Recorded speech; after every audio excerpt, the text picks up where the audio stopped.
Shikues të nderuar, Talpo Televizioni u përshëndes, ju ftohet të ndiqni edicionin informativ të lajmeve. Forcat zjarfikse në Përmet kanë arritur të shpëtojnë në qafën e malit një 68 vjeçar, teksa ishte aksidentuar së bashku me kafshën e tij të punës. 68 vjeçari është tashmë i sigurt në spitalin e Përmetit, ku po merr ndihmë të specializuar.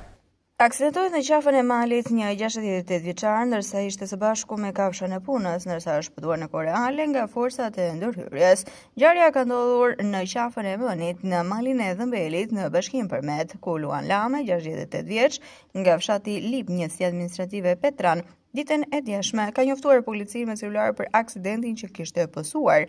Mësohet se 68 vjeçari kishte rrëshqitur në një terren të vështirë me gjithë kafshën e tij, Pel, duke e zënën vete dhe ka pësuar fraktura të rënda në trup, ku nuk arriti dot të lëvizte. Në vend ngjarje shkuan me njëherë forcat zjarfikse, të cilët bën të mundur shpëtimin e 68 vjeçarit, ndërsa u transportuar për spitalin e Përmetit për të marrë ndihmën e nevojshme dhe ekzaminime të mëtejshme.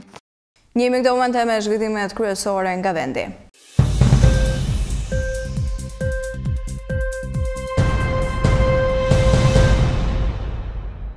Agjencia e Ushqimit dhe Veterinarisë ka paralajmëruar fermerët në zona kufitare të Kosovës dhe Shqipërisë që të rrisin vigjilencën pas shpërthimit të sëmundjes morteja. Në disa zona të Shqipërisë, në një njoftim për media, AUV ka kërkuar që fermerët të evitojnë çdo kontakt të drejt për drejt të televe apo dhive me kafshë të ardhura nga territori i Shqipërisë, duke theksuar rrezikun e përhapjes së sëmundjes në territorin fshinj. AUV ka bërë thirrje të gjithë mbajtësve të kafshëve që të bajnë kafshët e tyre të monitoruara dhe të raportojnë me njëherë çdo rast të dyshuar.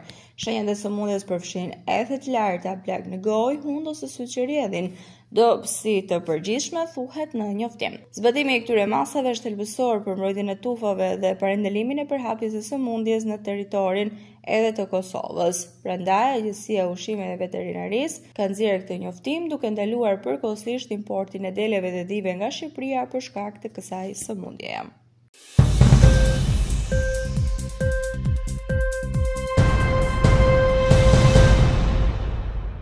Këshilli i Ministrave në Shqipëri ka miratuar vendimin për disa shtesa dhe ndryshime në vendimin që rregullon strukturën e pagave, nivelet e pagave dhe shtesat e tjera mbi pagë për zëvendës ministrat, funksionarët të kabineteve, prefektët, në prefektët, në punësit civil dhe në punësit e disa institucioneve të administratës publike.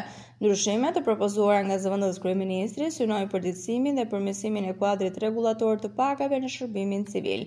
Vendimi parashikon rritje page në masën 65.000 lekë në muaj për nënpunësit në pozicionet sekretari i përgjithshëm dhe zëvendës sekretari i përgjithshëm. Po ashtu është ndryshuar edhe një nëndarje për të përcaktuar qartë pozicionin e koordinatorit brenda njësive të menaxhimit pranë sekretariatit të përgjithshëm dhe zëvendës sekretariatit të përgjithshëm. Ky sektësim mund të ndikojë në kategorizimin dhe përcaktimin e pagës për këto role. Efektet financiare që rritën nga zbatimi i këtij vendimi për vitin 2025 përballohen nga buxheti miratuar për kryeministrin.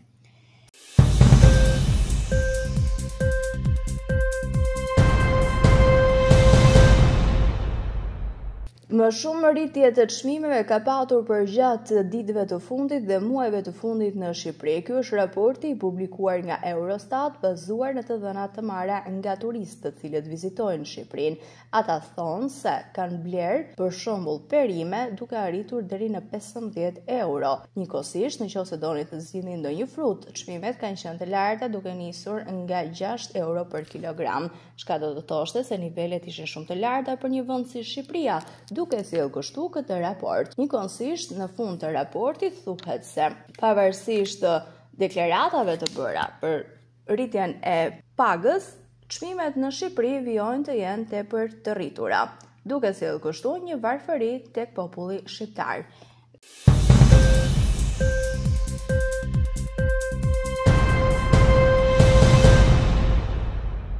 Me gjithë luftimet e vazhdueshme me Izraelin, raftet në shumë supermarkete në Teheran vijojnë të jenë mbushura me furnizime, por nuk ka se kush të blejë gjëra. Supermarketet janë pothuajse të mbushura, megjithatë shumë njerëz po tentojnë të shpëtojnë luftës. Për ata pak banorë që kanë mbetur, qëndrojnë kryesisht në shtëpi, ndërsa shumica e bizneseve janë tashmë të mbyllura. Në rrugë vet ajri që thith është i trishtuar, thonë banorët. Zona e Teheranit, e cila është njohur si një vend i parapëlqyer i të rinj, është tashmë në një qytet fantazëm. Thuhet se më shumë se 500 njerëz janë vrarë në Iran nga sulmet izraelite duke nisur prej 13 qershorit, ndërsa fotografitë e kapura të shpërndarë në internet tregojnë njerëz të plagosur rënd, përfshirë këtu edhe fëmijë pas sulmeve në kryeqytet.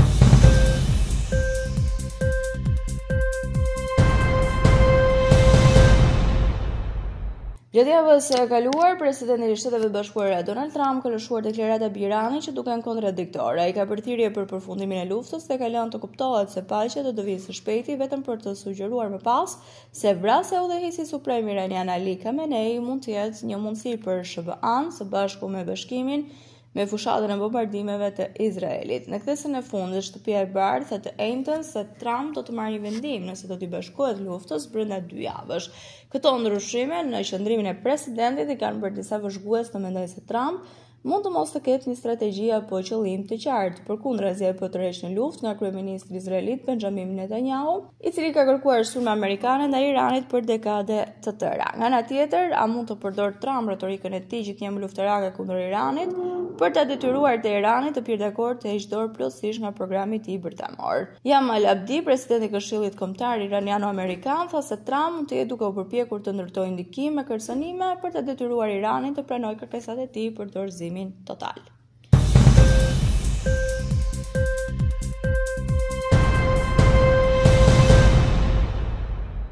Forcat mbrojtëse izraelite thonë se kanë kryer 10 sulme gjatë natës duke synuar disa vende në Teheran me më shumë se 60 avion luftarak izraelit. Rreth 120 municione u përdorën për të kryer sulme, të cilat kishin në shënjestër vendet e prodhimit të raketave ushtarake dhe një qendër kërkimore bërthamore, të cilën ushtria izraelite thotë se ishte e përfshirë në zhvillimin e armëve bërthamore të Iranit. Përgjatë natës, IDF tha gjithashtu se Irani kreu sulme ndaj Izraelit me raportime për goditje në jug të vendit. Irani nuk ka komentuar ndërkohë për këto sulme.